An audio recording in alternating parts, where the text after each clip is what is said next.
Welcome sir. మీకు complete man programme కి welcome. Thank you sir. Thank you. Over to you. 2002 November 17వ తారీఖు ధ్యాన పరిచయం జరిగింది. కానీ సార్ను మొట్టమొదటిగా కలవడము 2002 డిసెంబర్ 16 సార్ను మొట్టమొదటి కలవడం. అయితే ధ్యానంలోకి రాకముందు కూడా నేను చిన్నప్పటి నుంచి నాకు అంటే ఈ ఆధ్యాత్మికంగా తెలుసుకోవాలనేటువంటి జిజ్ఞాస ఉండేది నాకు. ఇప్పుడు మనకు భగవద్గీతలో ఒక శ్లోకం ఉంది చూడండి. చతుర్విధా భజంతే మా జనా సుకృతినోర్జున ఆర్తో జిజ్ఞాసురర్థార్థి జ్ఞానే చ భరతర్షభ.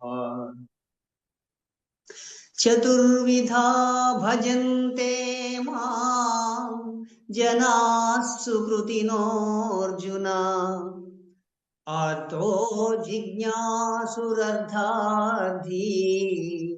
జ్ఞానీ చ భరతర్షభ. భక్తులు అంటే భగవంతుని నమ్మేవారు ఎవరైతే ఉన్నారో మానవుల్లో వాళ్ళు 4 రకాలుగా ఉంటారని భగవద్గీతలో మనకు చెప్తున్నారు శ్రీకృష్ణ పరమాత్మ. ఆర్తులు అంటే ఆర్తనాదాలు చేసేవారు, అంటే ఏదైనా కష్టం వచ్చినప్పుడు భగవంతునికి మొరపెట్టడమో లేకపోతే ఏదో విధంగా దాని గురించి ఆర్తనాదం చేయడం, బాధపడడమో దుఃఖించడమో చేసేవాళ్ళు అన్నమాట. భగవంతునికి మొరపెట్టేవాళ్ళు, నా కష్టాన్ని గట్టెక్కించు, ఇది ఏ విధంగానైనా అని. ఆర్తులు అంటే ఆర్తనాదాలు చేసేవాళ్ళు. అర్ధార్థి అంటే ధనాన్ని, డబ్బును, ఐశ్వర్యాన్ని, హోదాను, మరి ఇల్లు ఇవన్నీ వగైరా, ఉద్యోగం, ఇవన్నీ ఆర్థిక సంబంధమైనటువంటి కోరికలను కోరేవారు ఆర్తులు, అర్ధార్థులు అన్నమాట. అర్థం అంటే ధనము, సంపద. అర్థం అంటే సంపద. సంపదను కోరేవారు 2వ రకము. 3వ రకము జిజ్ఞాసులు. అంటే వాళ్ళకి ఈ బాధలేమి ఉండవు, బాధ ఉన్నా తట్టుకుంటారు, ఓర్చుకుంటారు. డబ్బు మీద కూడా వ్యామోహం ఉండదు, ఆశ ఉండదు. మామూలుగా వాళ్ళకి కావాల్సినవి ఉంటాయి, ఏదో ఇల్లు, ఉద్యోగం, ఏదైనా సంపద, ఆర్థికంగా వారికి కావాల్సినవన్నీ ఉంటాయి. కానీ వారికి ముఖ్యంగా మాత్రం భగవంతుని గురించి తెలుసుకోవాలి అనేటువంటి జిజ్ఞాస ఉంటుంది. ఇది 3వ రకం వ్యక్తులను. 4వ రకం వ్యక్తులో జ్ఞానులు అంటే వాళ్ళు ఆల్రెడీ భగవంతుని గురించి తెలుసుకొని వినింటారు. జ్ఞానం అంటే ఆత్మజ్ఞానం. అలా 4 రకాల వ్యక్తులు ఉంటారు కదా. అయితే మరి చిన్నప్పటి నుంచి నాకు జిజ్ఞాస ఉంది. మరి అంతకుముందు జన్మల్లో జ్ఞానం ఉండి ఉండవచ్చు. ఆ జ్ఞానంతో మళ్ళీ ఈ జన్మలోకి రావడము, మరి ఇంకా తెలుసుకోవాలనే జిజ్ఞాస, కొంత జ్ఞానం అనేది చిన్నప్పటి నుంచి ఉన్నట్టుగా నాకు తర్వాత తెలిసింది. ఊహ తెలిసిన తర్వాత, ధ్యానంలోకి వచ్చాక ఆ విధంగా జిజ్ఞాసతో ఉంటూ, మరి ముఖ్యంగా నాకు ఈ తత్వజ్ఞానం అనేటువంటిది నాకు మా ముత్తాత గారి ద్వారా తెలిసి పరిచయమై, మా అమ్మ నాన్నగారి ద్వారా నేను ఎక్కువగా వినడము, తర్వాత మెల్లిగా రకరకాల ఆధ్యాత్మిక సంస్థల్లోకి వెళ్ళాను నేను తెలుసుకోవాలని. అంటే ఆధ్యాత్మికంగా గురించి అంటే ముఖ్యంగా మరణము, జననము, మరణము, మరి మోక్షము, కర్మ, పాపము, పుణ్యము, భగవంతుడు, ముఖ్యంగా ఈ విషయాల గురించి ఇంకా తెలుసుకోవాలని ఎన్నో ఆధ్యాత్మిక సంస్థల్లోకి వెళ్ళడం జరిగింది. అక్కడక్కడ ఎంతో ఆధ్యాత్మిక సంస్థల వాళ్ళు చెప్పే విన్నాను. వారికి సంబంధించిన పుస్తకాలు చదివాను. అయితే చివరికి ఒక రకమైనటువంటి వైరాగ్య భావన, అంటే శూన్య స్థితి, ఏమీ అవసరం లేదు ఇంకా అన్నట్టు, ఓకే అన్నట్టు ఒక భావన కలిగి ఉంటూ ఉండగా మరి మనకు ధ్యాన పరిచయం జరిగింది. ఇంతే, ఏం లేదు, చివరికి శూన్యమే అన్నట్టుగా ఒక భావన కలిగింది అక్కడికి. అప్పుడు ఆ స్థితిలో నేను ఉండగా అప్పుడు నాకు ధ్యాన పరిచయం. ధ్యానానికి రమ్మని పిలిచారు. కాస్త బలవంతంగా వెళ్ళడానికి ముందులే అంతా అర్థమైంది. మిగతా అంతా చివరికి మిగిలేది శూన్యమే కదా! ఏముంటుంది ఇంకా ధ్యానము? ఇంకా ఏం చేయాలి ధ్యానం అన్నట్టుగా ధ్యానం గురించి తెలియక నేను బలవంతంగానే వెళ్ళాననమాట. బలవంతంగా వెళ్ళి మెల్లిగా చేశాను. తర్వాత డిసెంబర్ 16న మళ్ళీ పత్రికారిని అదే మళ్ళీ వచ్చారు క్లాస్‌కి సార్ వచ్చారనమాట. చాలా మంది వచ్చారు. సార్ స్టేజ్ పైన చక్కగా ఫ్లూట్ వాయిస్తూ ధ్యానంలో కూర్చోబెట్టారు అందరిని. నేను కూడా కూర్చున్నాను. ధ్యానం చేశాను. సార్ ఫ్లూట్ వాయించారు. విన్నాను. సార్ మాటలు విన్నాను. అయితే నాకు చాలా కొత్తగా అనిపించింది. అత్యంత నేను సారు యొక్క ఆ ఫ్లూట్ గాని, ఆ మాటలు గాని చాలా ఆకట్టుకున్నాయి నన్ను. ఇంక మెల్లిగా అప్పుడు నాకు మొట్టమొదటిగా సార్ పరిచయమయ్యారు. అంటే కొంతమంది అప్పటికే మాస్టర్స్ నేను ధ్యానంలో పాటలు పాడతానని తెలుసు కొంతమందికి. సార్‌కు నన్ను పరిచయం చేయించారు. సార్ ఈయన చాలా బాగా పాటలు పాడతాడని. అంటే అప్పటికి నేను కొంచెం తత్వాలు పాడేవాడిని.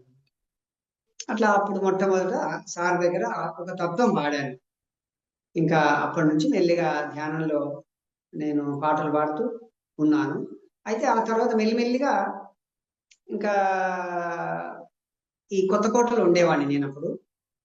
40 మంది మాస్టర్స్ 40 వారాలు వాళ్ళ క్లాసులన్నీ విన్నాను.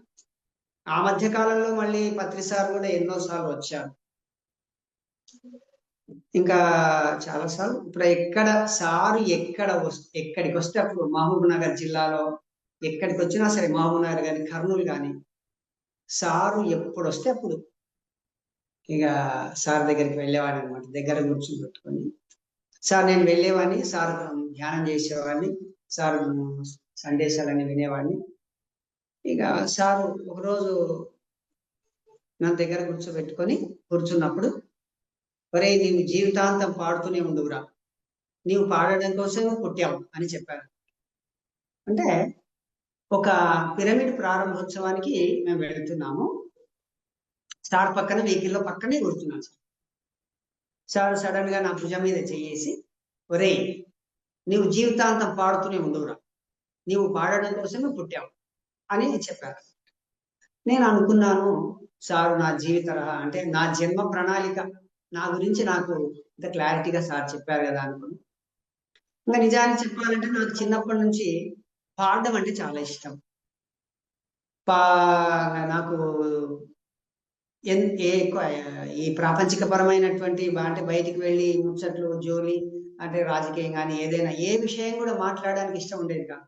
సైలెన్స్‌గా ఉండడం, మళ్ళీ సంగీతం పాడడం అంటే ఎక్కువ ఇష్టం. పాటలు పాడడం అంటే ఎక్కువ ఇష్టం.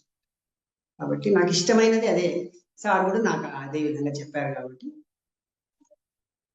అట్లా ఆ విధంగా నాకు సార్‌తో నా ప్రయాణం మొదలైంది. ఇంకా తర్వాత నేను మెల్లిమెల్లిగా 2004 నుంచి అప్పటికే సారు పాడినటువంటి ధ్యానంలో మొట్టమొదటగా ఈ సారు క్యాసెట్స్ పెట్టేవారు ధ్యానంలో కూర్చున్నప్పుడు గాని, ప్రచారానికి వెళ్ళినప్పుడు గాని, అప్పుడు ఇవి అన్నమాట. మొట్టమొదట ఏదంటే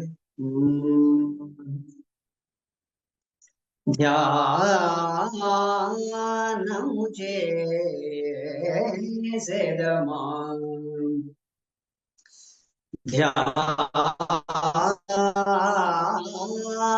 ధ్యానము చేసెదమా కళ్ళు రెండు మూసి తలపులన్నీ త్రుంచి శ్వాస ధ్యాస ఉంచెదమా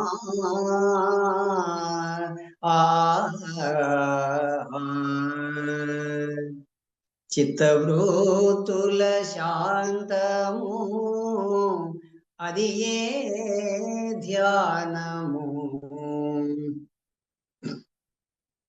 శ్వాస మీద ధ్యాస అది ఏ ధ్యాన రీతి. ఇది మొట్టమొదటిగా ఈ పాట విన్నప్పటి నుంచి నాకు ఎంతో ఇష్టమైంది ఈ పాట. చాలాసార్లు విన్నాను ఇక ఈ పాట. ఆ పాట ద్వారా ఎంతో నాకు జ్ఞానం కలిగింది. మరి నేను కూడా ఆ పాటను ధ్యానంలో కూర్చోబెట్టి పాడేవాడిని. ఆ తర్వాత నేను సార్ దగ్గర ఎక్కువగా ఇది గురువాణి పద్యాలు నేర్చుకున్నాను. సార్ క్యాసెట్లు విని ఇవి కాళికాంబ పద్యాలు అని చెప్పేసి, గురువాణి అంటే బ్రహ్మం గారు చెప్పిన పద్యాలు.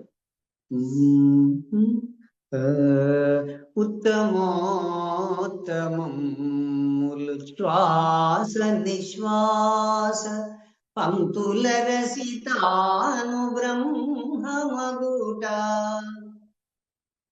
ముసుగులోన శివుడు పొసగి ఉన్నాడయా కాళికాంబ హంస కాళికాంబ. మరి శ్వాస గురించి ఈ పద్యంలో చెప్పారు వారు బ్రహ్మం గారు. మరి నేను ఈ విధంగా పత్రికారు అప్పుడు క్యాసెట్స్ ఉండేవి, ఇప్పుడు సీడీలు లేకుండేవి. తర్వాత పెన్ డ్రైవ్స్, ఇవన్నీ సెల్ ఫోనే లేదు అప్పుడు 2004లో. చాలా తక్కువ సెల్ ఫోన్స్ వచ్చాయి, కానీ చిన్న చిన్న ఫోన్స్ వచ్చాయి. అంతా కూడా క్యాసెట్ టేప్ రికార్డులు పెట్టుకొని ఉండేది. సుమారు దాదాపుగా 40 కాన్సెప్ట్లు. సారు కాన్సెప్ట్లు నేను ఎక్కువ ఇష్టపడేవాడిని అనమాట. ఊరికే వినేవాడిని క్యాసెట్లు పెట్టుకొని. మరి అందులో ముఖ్యమైనవి యోగ పరంపర, లేదు మరణము, ఆనందో బ్రహ్మ, గురువాణి, వేమన, భజగోవిందము, నానాటి బతుకు నాటకము, మరి ఇంకా ఎందరో మహానుభావులు, మాధవ సేవయే మానవ సేవ. మరి సుమారుగా 40 కాన్సెప్ట్లు. 10 సంవత్సరాలు నేను ఇంకా ఎక్కువనే, మినిమం 10 సంవత్సరాలు వినింటా. ఆ తర్వాత మళ్ళీ ప్రతిరోజు విన్నది మళ్ళీ నాకు సార్ కాన్సెప్ట్స్ అవన్నీ కూడా ఆ క్యాసెట్స్ వినడం ద్వారా, మళ్ళీ చదవడం ద్వారా కూడా ఎక్కువసార్లు నేను వినడమే ఎక్కువగానే సార్ కాన్సెప్ట్. యోగ పరంపర అసలు అద్భుతమైన కాన్సెప్ట్. సారు ద్వారా నేను ఎక్కువ కాన్సెప్ట్, నేను సార్ క్యాసెట్లు వినడం ద్వారా నేను ఎంతో జ్ఞానాన్ని తెలుసుకున్నాను. మరి సారు ఎంతో నాకు చాలాసార్లు చెప్పడం జరిగింది నన్ను. ఇంకొకటి, సార్ నన్ను ఎక్కడ కలిసినా కూడా దగ్గరికి పిలిచేవారు అన్నమాట. పక్కన కూర్చోబెట్టుకొని పాటలు పాడించి, అంతే. నాకు ఏమి చెప్పేవారు కాదు, నన్ను పాటలు పాడించుకునేవాడు అంతే. ఇంకా ఎక్కడ కలిసినా కూడా అరే నీకు పాడడం తప్ప ఏమీ తెలియదు అనేవాడు. నిజానికి నాకంతే, ఇప్పటికీ అంతే. నాకు ఎంతసేపు పాటలు పాడడం అంటేనే నాకు ఇష్టం తప్ప వేరే ఏ ఆలోచన కానీ, ఏ గుణం కానీ, ఏ రకమైనటువంటి ఒక ప్రాపంచికపరమైనటువంటి ఏది కూడా నా లోపల ఉండదు. ఒక పాట, అది కూడా ఆధ్యాత్మికమైనది, ఇంకా చాలా ఇష్టం నాకు. ఇక మిగతా పాటలు కూడా ఏది పాడమన్నా కూడా నేను పాడతాను అన్నమాట. మరి ఆ విధంగా నన్ను ఒకసారి సారు వాళ్ళ ఇంటికి వెళ్ళాను. నేను 2006లో వెళ్ళాను, పత్రికారి ఇంటికి వెళ్ళాను. వెళ్తే రాత్రి ఇక్కడే పడుకున్నాను అనమాట.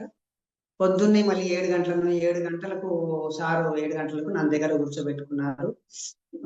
కాఫీ ఏమో టీ తాగాను. తర్వాత 7 గంటల నుంచి స్టార్ట్ చేస్తే మధ్యాహ్నం 3 వరకు వాడించుకున్నారు నాతో ఆ రోజు. టిఫిన్ చేశాము సార్తో కలిసి, మరి భోజనం చేశాను.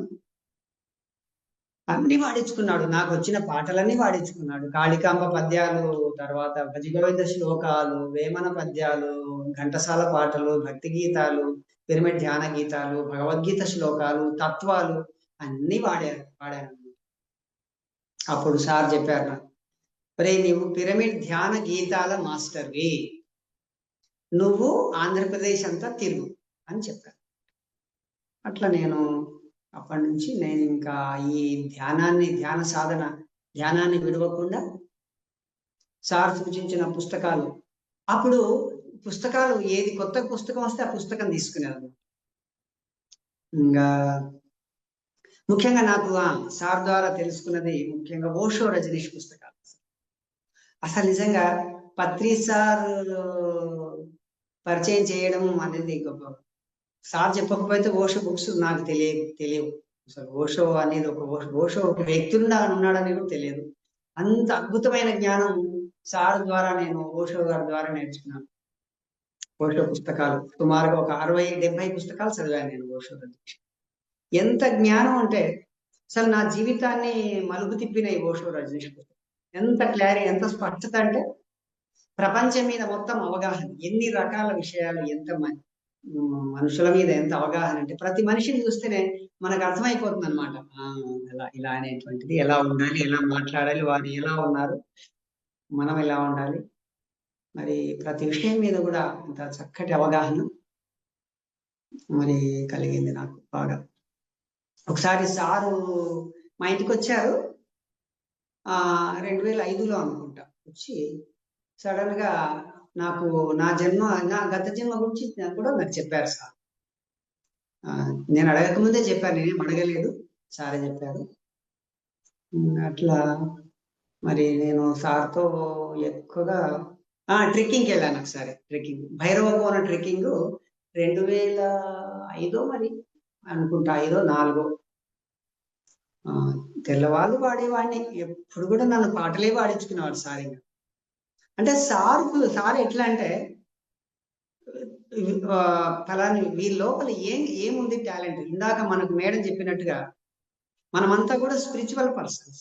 ఎన్నో జన్మలుగా ఈ జ్ఞాన మార్గంలో ఉండి ఉంటాం అందరూ, ఎవరైనా సరే. ప్రతి జన్మలో కూడా కొంత జ్ఞానం నేర్చుకుంటాం కాబట్టి సార్కు మన జన్మ రహస్యం అంతా తెలుసుకుంటాడు సార్ ఎంతసేపు. వీని లోపల ఏముంది స్పెషాలిటీ అనేది ఆ ప్రత్యేకతను బయటకు తీస్తారు సార్ ఎంకరేజ్ చేస్తారు బాగా. ఏ మనిషిలో ఏది ఉంది, ఏ ప్రత్యేకత ఉంది అనేది ప్రతిసారి గుర్తించి దాన్ని అందరికీ ప్రజలకు పంచడానికి. మరి నాకు సార్ చెప్పినటువంటి విషయం, సార్ నా గురించి చెప్పారు, ఏదైతే చెప్పారో దాని ప్రకారంగా అది మరి నేను పూర్వజన్మలోనే, అంటే ఇంతకుముందు జన్మలోనే నేను నా ఆత్మ గత జన్మల్లో ఎంతో ఈ ధ్యాన మార్గంలో, జ్ఞానంలో ఈ జ్ఞానాన్ని పొంది, అంటే తత్వజ్ఞానాన్ని పొంది మళ్ళీ ఈ జన్మలో మళ్ళీ అదే జ్ఞానంతో కంటిన్యూగా నేను ఈ జన్మ తీసుకున్నాను అన్నమాట. ఆత్మ గత జన్మల్లోనే సాధన చేసి మరి జ్ఞానం ఎక్కడికి పోదు కదా, ఒక జన్మ జ్ఞానం ఎక్కడికి పోదు కాబట్టి మళ్ళీ ఈ జన్మలో ఇంకా ఎదుగుతాం. ప్రతి జన్మలో ఎదగడం అనేది ఉంటుంది, ఆత్మ పురోగమిస్తుంది అనేటువంటి సార్ చెప్పినటువంటి ఆధ్యాత్మిక పురోగమితాంతం. అట్లా చిన్నప్పటి నుంచి ధ్యాన స్థితి అనేది ఉంది. తర్వాత నేను ధ్యానం చేయలేదు.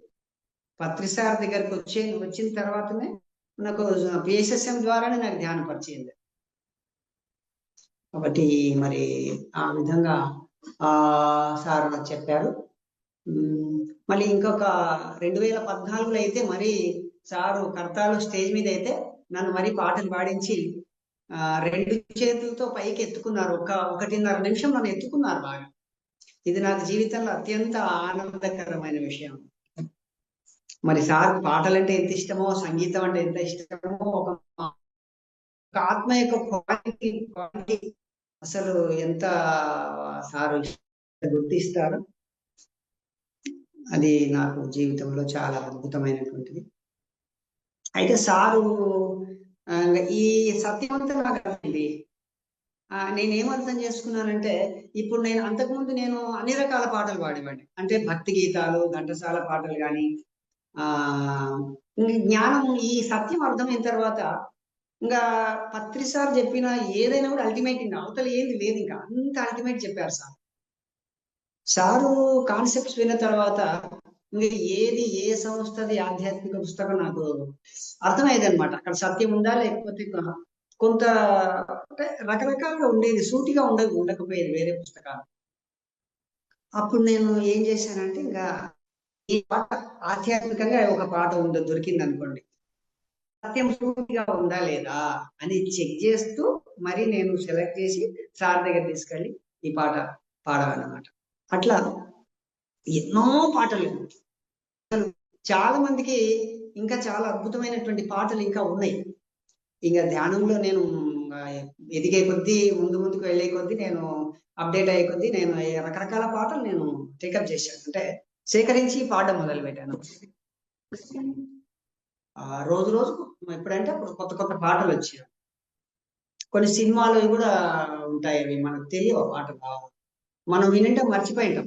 అంటే ధ్యానంలోకి రాకపోతే ఆ పాటలన్నీ కూడా మనం పట్టించుకునే వాళ్ళం కావాలి. కాబట్టి నేను రకరకాల పాటలు ఎన్ని విన్నా కూడా అందులో జ్ఞానం, ఎంత ఉత్తమమైన జ్ఞానం ఉందని దాన్ని టేకప్ చేసి పట్టుకొని బాగా పరిశీలించి ఆలోచన చేసి దాన్ని ప్రజెంట్ చేశాను.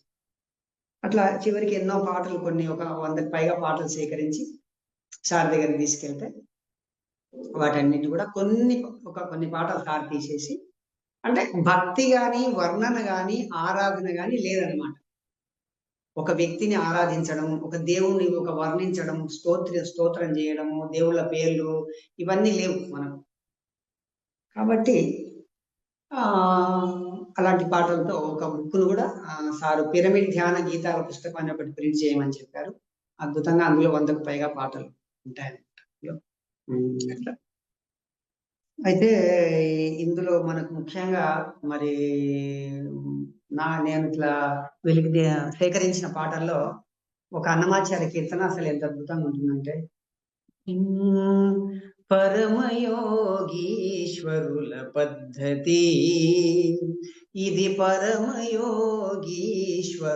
పద్ధతి, ఇది ధరణిలో వివేకులు తలపోసి కొనుట, పరమయోగీశ్వరుల పద్ధతి,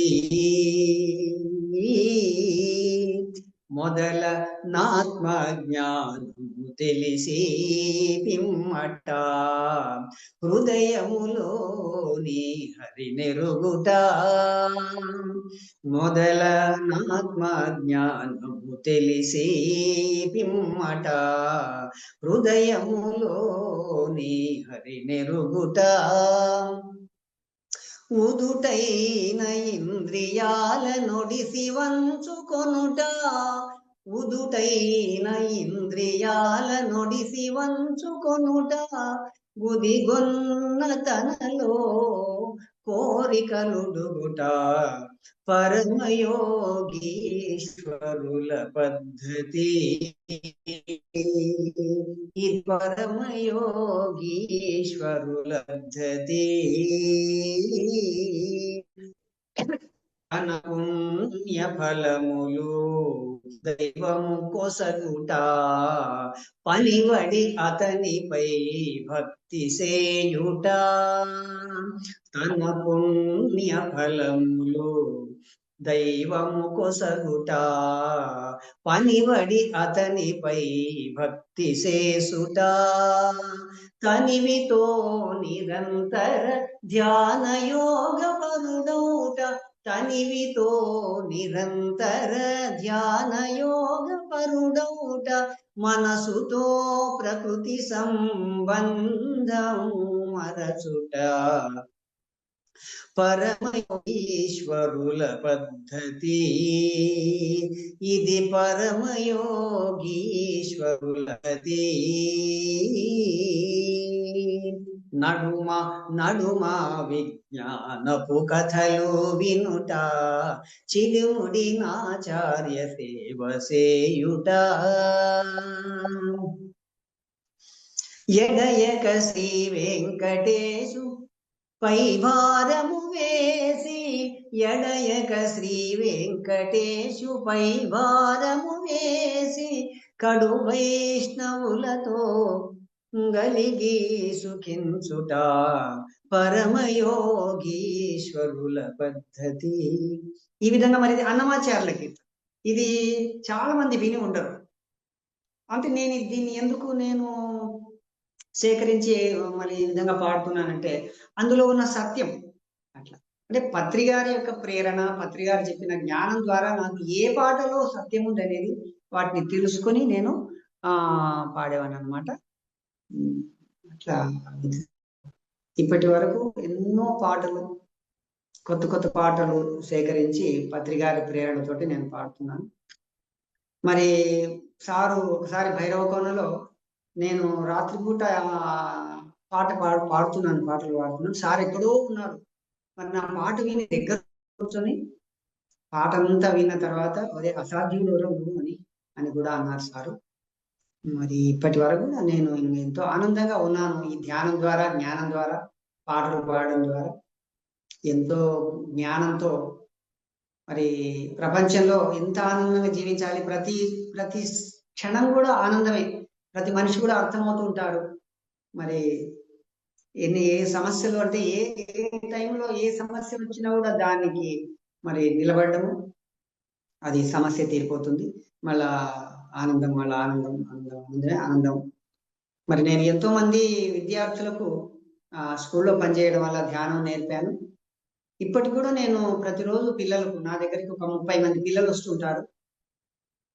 సారు సంగీత ధ్యానాలయం అని ఒకటి ఇన్స్టిట్యూషన్ లాగా పేరు పెట్టమన్నారు కాబట్టి నేను విద్యార్థులకు ధ్యానము, సంగీతము నేర్పుతుంటాను ప్రతిరోజు ఒక 2 గంటలు. ఆ విధంగా మరి ఇంకా ఇప్పుడు ప్రస్తుతం ఈ విధంగా నేను కొనసాగుతున్నాను. ప్రారంభంలో అయితే చాలా సాధన బాగా చేసేవాడిని. ఇప్పుడు కొంత రోజుకు 1 గంట, ఉదయం గంట, రాత్రికి 1 గంట అట్లా సాధన, ఇంకా కొత్త కొత్త పుస్తకాలు చదవడం చేస్తూ ఉంటాను. ఇంకా ముఖ్యంగా పత్రికారు విషయంలో, పత్రికారు గురించి చెప్పాలంటే సార్ ఎంతో కరుణామయం. ఎట్లా అంటే మన కష్టాన్ని తెలుసుకుని అది మనకి ఏదైనా అవసరం ఉంటే కూడా సారు, ఎందుకంటే ఏదో ఒక సమస్య వచ్చినప్పుడు అది నాకు కొత్తలో అంటే ధ్యానంలోకి వచ్చాక పిరమిడ్ సొసైటీలో నేను ఇంకా పత్రికారిని మొత్తం పిఎస్ఎస్ఎం అంటే పత్రికారు కదా నేను. ఆ విధంగా ఏదో ఒక దాంట్లో నేను ఒక తెలియకుండా అమాయకంగా నేను ఒక ప్రాబ్లంలో ఆర్థిక పరమైనటువంటి దాంట్లో నేను చేరాను అనమాట. అంటే ధ్యానం కొరకేను అనుకోండి, లేదంటే ధ్యానంకే పిఎస్ఎస్ఎంకే చేస్తున్నాను అనుకోండి. నాకు తెలియకుండానే అమాయకంగా దాంట్లో పోవడము, మరి అది సారు కూడా తెలవడము, సారు నన్ను గుర్తించి దగ్గరికి తీసుకొని మరి దాన్ని నాకు ఎంత చేశారంటే సారు, మరి ఊరికే ధ్యాన ప్రచారం చేసుకున్న ఉండరా అంటే ఈ దీంట్లోకి నేను ఎందుకు వచ్చావని కూడా నాకు చెప్పారు సార్. చెప్పి ప్రతి ఎన్ని సంవత్సరాలు, ఎన్నో రోజులు ఆ సమస్య తీరిన దగ్గర ఏరా ఓకేనా ఓకేనా అని అడుగుతుండేవాడు. కాబట్టి సారు అంటే తన వల్ల ఎవ్వరికి కష్టం రాకూడదు అనేటువంటిది సారు ఒక కాన్సెప్ట్ అనమాట. సరే, ఆ కాన్సెప్ట్ అది ఆ ఆర్థిక పరమైనటువంటి దాంట్లో నేను తల దూర్చడం వల్ల నాకు తలకు మించిన భారాన్ని వేసుకోవడము, లేకపోతే నేను ఎందుకు చేశానో మరి నాకేదో ఒక గుణపాఠం కావడానికి నేనే చేసి ఉన్నాను. ఏదో మొత్తం మీద దాని వల్ల కూడా నేను ఎంతో సఫర్ అయినా కూడా ఎంతో నేర్చుకున్నాను. ఎన్నో అనుభవాలు కలిగినాయి అనమాట దానివల్ల. అంటే ఇది ఎందుకు చెప్తున్నా అంటే పత్రికారు నా మీద చూపిన కరుణ మెయిన్ గా. సారు కరుణ అంటే నిజంగా. అందుకే పిరమిడ్ సొసైటీలో ప్రేమ అనే పదం లేదనమాట. ప్రేమ స్థానంలో కరుణను తెచ్చిపెట్టారు సార్. చాలా అద్భుతంగా నచ్చింది సార్ కాన్సెప్ట్ గాని. నేను సార్ ద్వారా తెలుసుకున్నది జ్ఞానమేనండి ఎక్కువగా. పాటలు, పద్యాలు, శ్లోకాలు, నిగూఢమైన అర్థం.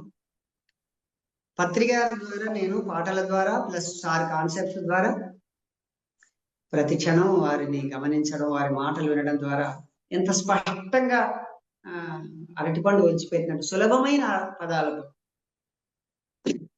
మరి ఎన్నో విషయాలు సార్ ద్వారా నేను తెలుసుకున్నాను. మరి ఇంకా ఒక శ్లోకం గురించి ఒక 50 నిమిషాలు చెప్పారు సార్ ఒకసారి. తే త్వం భుక్త్వా స్వర్గలోకం విశాలం క్షీణే పుణ్యే మర్త్యలోకం విశంతి ఏవం త్రయీ ధర్మం అనుప్రపన్న గతాగత కామకామాలంటే. ఈ సార్ నోటి నుంచి విని నేర్చుకున్నాను. ముఖ్యంగా నేను ఏదైనా వింటే ఎంబడే నేను నేర్చేసుకుంటాను. ఒక 2-3 సార్లు వింటే నోటికి వచ్చేస్తుంది. చూడండి, ఇప్పుడు ఈ శ్లోకం సార్ ద్వారానే విన్నాను నేను. ఇది భగవద్గీతలో ఉన్న శ్లోకం, కానీ భగవద్గీతలో ఉన్నట్టు తెలియదు. తే త్వం భుక్త్వా స్వర్గలోకం విశాలం క్షీణే పుణ్యే మర్త్యలోకం విశంతి ఏవం త్రయీ ధర్మం అనుప్రపన్న గతాగత కామా లభంతే. తే త్వం భుక్త స్వర్గలోకం విశాలం అంటే విశాలమైనటువంటి స్వర్గలోకంలో పుణ్యాన్ని, తను ఒక జన్మలో చేసిన పుణ్యాన్ని, అంతకుముందు కూడా సంపాదించిన పుణ్యమంతా కూడా స్వర్గలోకంలో అనుభవించిన తర్వాత క్షీణే పుణ్యే, ఆ పుణ్యం క్షీణించిన తర్వాత క్షీణే పుణ్యం మర్త్యలోకం విశంతి, మళ్ళీ మనము భూలోకంలోకి వస్తాము. ఎందుకు వస్తామంటే ఏవం త్రయీ ధర్మం అనుప్రపన్న, 3 ధర్మాలను నెరవేర్చడానికి అని చెప్పారు సారు. శరీర ధర్మము, కుటుంబ ధర్మము, సమాజ ధర్మము. గతాగత కామ కామాలంతే, రావడం పోవడం, రావడం పోవడం, కోరికతో రావడం, కోరిక తీరగానే మళ్ళా శరీరం వదిలిపెట్టడం, మళ్ళీ ఇంకొక కోరికతో రావడం. కోరిక అంటే మన జన్మ ప్రణాళిక. మనం ఇలాంటి పనులు చేయాలి. ఇప్పుడు ఉదాహరణకు నా కోరిక ఏంటి, నాకు ఇష్టమైనది ఏంటి, పాడడము. నేను ఈ జన్మలో పాడాలని తీసుకొచ్చాను, పాడుతూనే ఉన్నాను ఇంకా పాటలు. ఎంతసేపు నాకు పాడమే ఇష్టం. ఎన్ని రకాల పాటలైనా పాట, ఏ పాట అయినా సరే అద్భుతమైనటువంటి ఎన్ని రకాల పాటలు పాడతాను నేను. హిందీ, తెలుగు, కన్నడం కానీ, సంస్కృతం కానీ. మరి ఆ విధంగా కోరికతో వస్తుందంటే ఆత్మ. సార్ చెప్పారు గత కామ కామాలంతే. కామ అకామ. కామ అంటే కోరిక అంటే ఇక్కడ మళ్ళీ వేరే అర్థం కాదనమాట. ఆత్మకు కోరికలు ఉంటే భూమి మీదకి రావడానికి ఒక లక్ష్యం అనమాట. ఒక ఇష్టంతో వస్తుంది. ఇష్టం, ఒక పని చేయాలని ఇష్టం. ఇప్పుడు పత్రిసారి ఎందుకు వచ్చారు? మొత్తం భూమండలం అంతా ధ్యానమయం చేయాలి, శాకాహార జగత్ చేయాలని. కాబట్టి ప్రతి ఆత్మ కూడా ఒక కోరికతో వస్తుంది. ఆ కోరిక తీరగానే మళ్ళీ వెళ్ళి. కాబట్టి నేను ఆత్మ, నా ఆత్మ ఇప్పుడు ఈ జన్మలో ఎందుకు వచ్చింది భూమి మీద కంటే పాడడానికి వచ్చాను నేను. నా పాడుతూనే ఉంటాను. నా పాడడం అయిపోయిన తర్వాత మన శరీరం వదిలిపెట్టి వెళ్ళిపోవడం. మనకి ఇందులోనే నేను ఎంత జ్ఞానాన్ని సంపాదిస్తాను, ఎంత సాధన చేస్తాను, ఇది మళ్ళీ దాంట్లో నా సాధన జన్మ ప్రణాళికలు అన్నీ ఉంటాయి అన్నమాట. కానీ నా యొక్క పని అనేది సాధన అనేది అందరికీ ఉంటుంది. ప్రతి ఆత్మకు సాధన చేయాల్సిందే. నువ్వు ఏ కోరికతో వచ్చినా సాధన అనేది తప్పదు. అంటే మరి ఆ పని చేయాలంటే నువ్వు నైపుణ్యం పొందాలి కదా, శక్తి కావాలి కదా, జ్ఞానం కావాలి కదా. కాబట్టి చేసే పనిలోనే సార్ చెప్తారు కదా భగవద్గీతలో, యోగ కర్మ కౌశలం అని ఎన్నో సార్లు. అట్లా మరి నాకు ముఖ్యంగా పత్రిగారి యొక్క పాటలో ఏది ఎక్కువ ఇష్టం అంటే నాకు ముఖ్యంగా నోటిలోని మౌనము, మనసులోని శూన్యం, దాని పేరు ధ్యానము,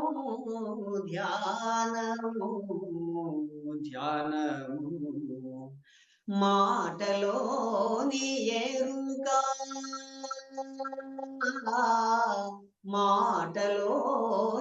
ఎరుక, మాటలోని సత్యము, దాని మేరు జ్ఞానము,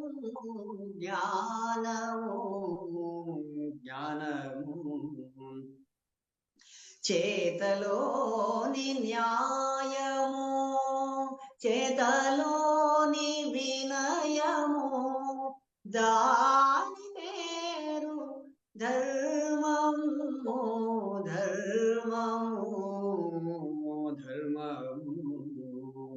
ఆత్మలోని శాంతము, ఆత్మలోని అభయము, దాని పేరు మోక్షము.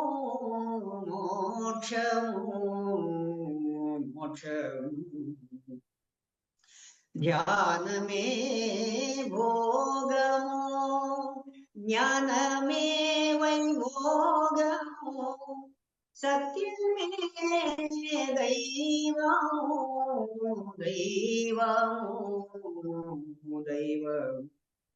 మరి ఈ విధంగా సత్యాన్ని తెలిపే పాటలు మాత్రమే పాడమని చెప్పారు నాకు. కాబట్టి పిరమిడ్ ధ్యాన గీతాలంటే సత్యాన్ని తెలిపే పాటలు. అవి అంతకుముందు కూడా ఉంటాయి, ఎప్పటి నుంచో ఎంతో మంది యోగులు రాసినటువంటి పాటలు, పద్యాలు, శ్లోకాలు. అందులో సత్యం మాత్రమే ఉండాలి. భక్తి, వర్ణన, స్తోత్రము, పొగడ్తలు ఉండకూడదు. అలాంటి పాటలు పాడమని నాకు సూచించారు. దేహమేరా దేవాలయం, జీవుడే సనాతన దైవం, నేనే బ్రహ్మ నేనే విష్ణువు, నేనే బ్రహ్మ నేనే విష్ణువు, నేనే శివుడై నిలబడితే ఏ అర్హత నాకుండాలి, ఏ అధికారం కావాలి. దేహమేరా దేవాలయం, జీవుడే సనాతన దైవం. ప్రతి క్లాస్ లో ఈ పాట పాడమని చెప్పారు. కాబట్టి చూడండి, సత్యాన్ని తెలిపే పాటలు మాత్రమే పాడమని సూచించారు నాకు ముఖ్యంగా. తర్వాత మధురం మధురం అంతా మధురం, మధురం మధురం సర్వం మధురం, జననం మధురం మరణం మధురం, జననం మధురం మరణం మధురం, యోగ మధురం వియోగ మధురం, మధురం మధురం అంతా మధురం. ఈ పాటను కూడా నన్ను ప్రతి క్లాస్ లో పాడమని ప్రత్యేకంగా సూచించారు సార్. మరి ఇంకా ఉత్తర గీత సార్ ద్వారా నేను తెలుసుకున్నది ఉత్తర గీత. ఉత్తర గీత అనేది ఒకటి ఉందని సార్ ద్వారానే నేను తెలుసుకున్నాను. అంటే అంతకుముందు ఉత్తర గీత అనే పుస్తకాన్ని ఇంట్లో చూశాను, మా నాన్నగారు అమ్మగారు చదువుతుండగా. దాన్ని తెరవలేదు, అందులో ఏముందో కూడా నేను చూడలేదు. కానీ పత్రికార ద్వారా ఉత్తర గీత శ్లోకాలు వినడము, ఆ ఉత్తర గీత పుస్తకాన్ని తీసుకొని చదవడము, మరి దాన్ని ఆ ఉత్తర గీత అనేటువంటి ఒరిజినల్ పుస్తకంలో 455 శ్లోకాలు ఉంటే అందులో సారు మొత్తం 72 శ్లోకాలు మాత్రమే సార్ సెలెక్ట్ చేసి వాటిని ఒక పుస్తకంగా పోతల Aditya Kumari sir, Paparao madam, Punyarao sir, Paparao అంటే సారు మార్చారు అనుకుంటా, వారి ద్వారా వారు ప్రింట్ చేశారు. మరి అందులోని శ్లోకాలని కూడా నేను నేర్చేసుకున్నాను అన్నమాట సార్ సూచనతో. మరి ఇవన్నీ నువ్వు సార్ రికార్డ్ చేయమని చెప్పారు సార్ నాకు. అంటే సార్ ఎవరికి ఏ పని చేయించుకోవాలో చేయించు. అట్లా మరి మొట్టమొదట సార్ ద్వారా విన్న శ్లోకం ఇది, అందరికీ తెలిసింది, ఉత్తర గీత శ్లోకం. పూజా కోటి సమం స్తోత్రం,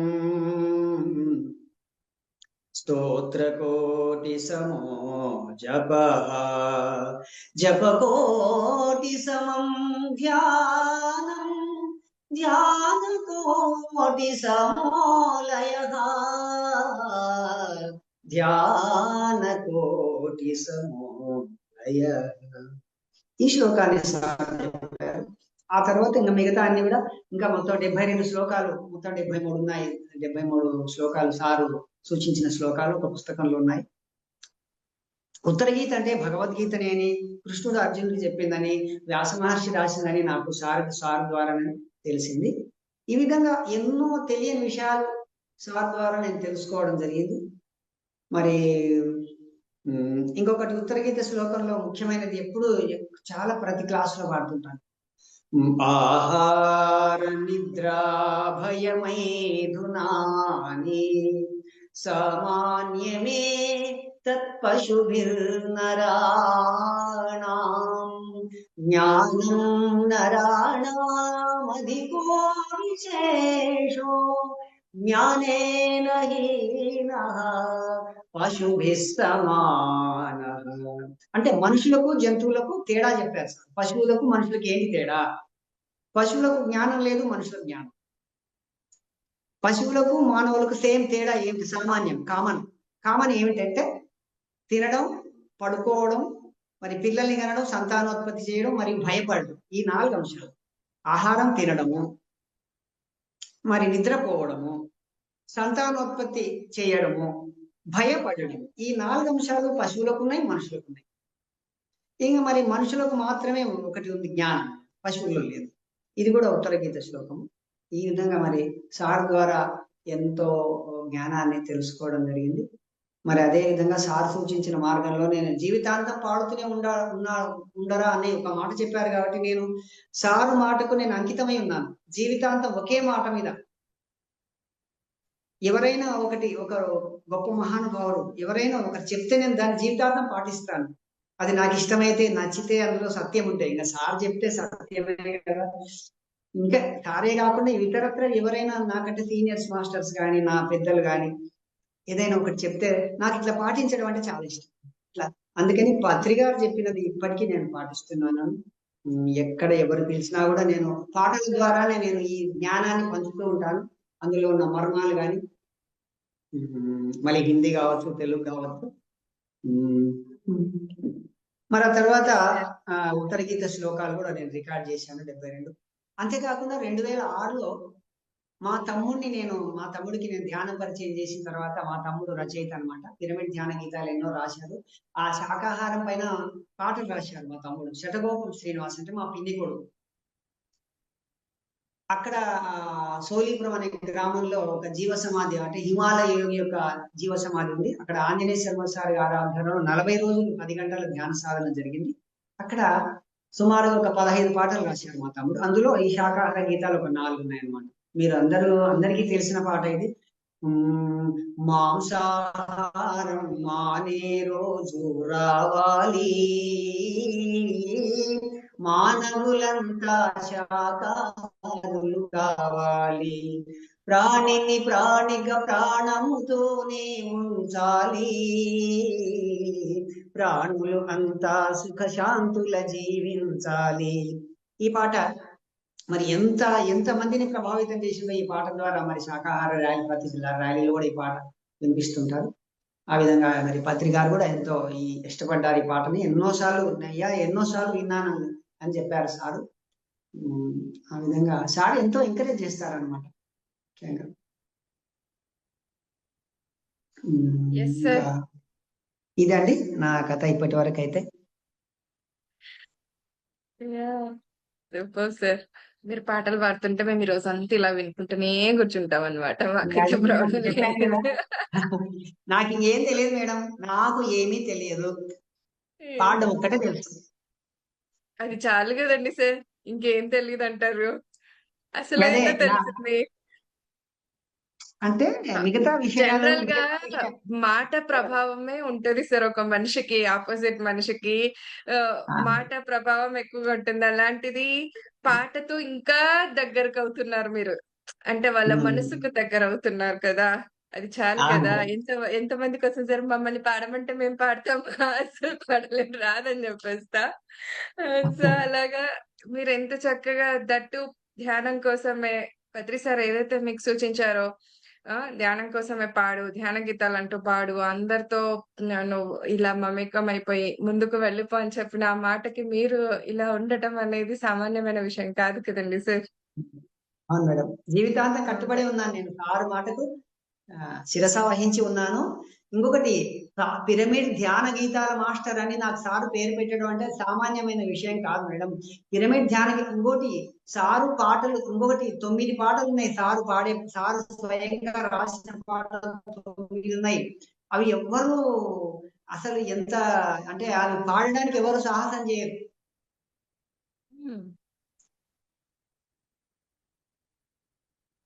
ఓకే. అండ్ మీరు అన్నారు కదండి సార్, నిజంగానే భగవద్గీత శ్లోకాలు ఇంతకుముందు ఊరికే భగవద్గీత చదివితే పుణ్యం మంచిది అని చెప్పి చదువుకుంటూ వెళ్ళేవాళ్ళం అంతే. దాని అర్థం, తాత్పర్యం మేము చదివినప్పుడు అది అర్థం అయ్యేది కాదు. పత్రి గారి సాంగత్యంలోనే, అంటే ఆ బుక్ ఏదైతే రాశారో ఆయన, శ్రీకృష్ణామృతం బుక్, మళ్ళీ ఆ బుక్ చదివాకనే కొంత అర్థం, అజ్ఞానం అంటూ వచ్చింది సార్. అండ్ మీరు అన్నారు కదా, అన్నమయ్య గీతాలు మనకి కొంతనే తెలుసు. బట్ మీరు ఒకటి పాడారు ఇప్పుడు ఇందాక, అన్నమయ్య గారిది. సో అది నిజంగానే ఎవరికి తెలీదు. ఆ గీతం అంటూ ఒకటి ఉంది, ఆ పాటలో అంత తత్వబోధన అంటూ ఉందన్న విషయం నిజంగానే ఎవరికి తెలియదు సార్. అది నేను కూడా ఇప్పుడే వినడం ఆ సాంగ్ అయితే. సార్ వాయిస్ బ్రేక్ అవుతుంది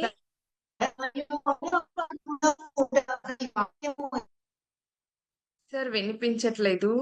ఎస్, సిగ్నల్స్ ప్రాబ్లం అనుకుంటా. ఇక్కడ వర్షాలు చాలా ఎక్కువగా ఉన్నాయి. బట్ ఇంతవరకు విన్నాం, ఆయన పాటల్ని ఆలకించాం. So happy. యా, జాయిన్ అయ్యారు